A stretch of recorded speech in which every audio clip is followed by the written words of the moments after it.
নমস্কাৰ বন্ধুসকল, স্বাগতম জনাইছোঁ মোৰ আকৌ নতুন এটা ভিডিঅ'লৈ। আৰু আমি আজি বেলেগৰ ঘৰত ন খাবলৈ যাম, কাৰণ আমাৰ ন খাওঁতে সিহঁতক মাতিছিলোঁ, মানে ওচৰৰ দাদা আৰু বৌহঁতৰ। আৰু এতিয়া তেওঁলোকেও আমাক মাতিছে, সেইকাৰণে আমি যাওঁ বুলি ভাবিছোঁ। আৰু মোৰ লগত যাব মেঘালী যাব আৰু এইফালে বেটি যাব, মানে তিনিটাই যাওঁ আৰু গৈ কেনে খানাটো খাই আহোঁগৈ। বাকীখিনি ভিডিঅ' তাত কৰিম, কি কি কৰিলোঁ সেইখিনি আপোনালোকে পিছত চাব। তেনেহ'লে এতিয়া ভিডিঅ'টো আৰম্ভ কৰোঁ। এতিয়া বাবুলদাহঁতৰ ঘৰ আৰু বৌহঁতৰ ঘৰ পালোহি। এইবোলে বাচ্চা কেইটামান আছে, মানে মানুহবিলাক অহা নাই, আমি সোনকালে পালোহি। এইফালে আমাৰ বেটি আৰু কোনে সোমাই আৰু কি এই বাবুলদা পুৰা লাগি আছে নহৰু পিছাত। এইফালে মেঘালী আহি কিনে মেঘালীয়ে চাহ বনাইছেহি। এইফালে মাছ মাংস এইফালে থৈ দিছে। আৰু বৌ কেনিবা গ'ল? বৌ পিছফালে জুই বজাই আছে। এতিয়া চাহ একাপ লৈছোঁ, এইটো লাল চাহ ফ্ৰেছ হৈ যায়।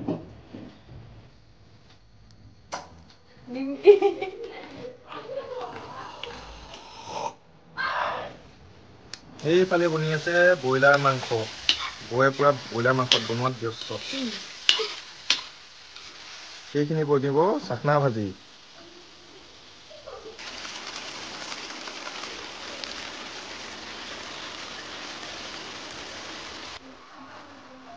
আৰু এইফালে আমাৰ মেঘালীয়ে বনাইছে জলকীয়া ভাজি।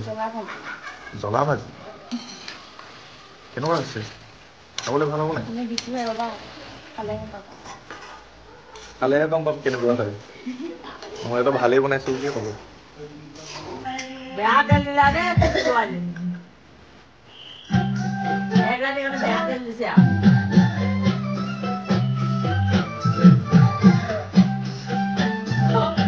এতিয়া নখাই পালোহি আৰু এতিয়া মানে 10টা বাজিলে তাত, কাৰণ ধুমুহা বতাহ দি দিলে, সেইকাৰণে মানে কাৰেণ্টটো গুচি গ'ল। সেইকাৰণে পিছৰখিনি ভিডিঅ' নকৰিলোঁ আৰু ফূৰ্তি বহুত কৰিলোঁ।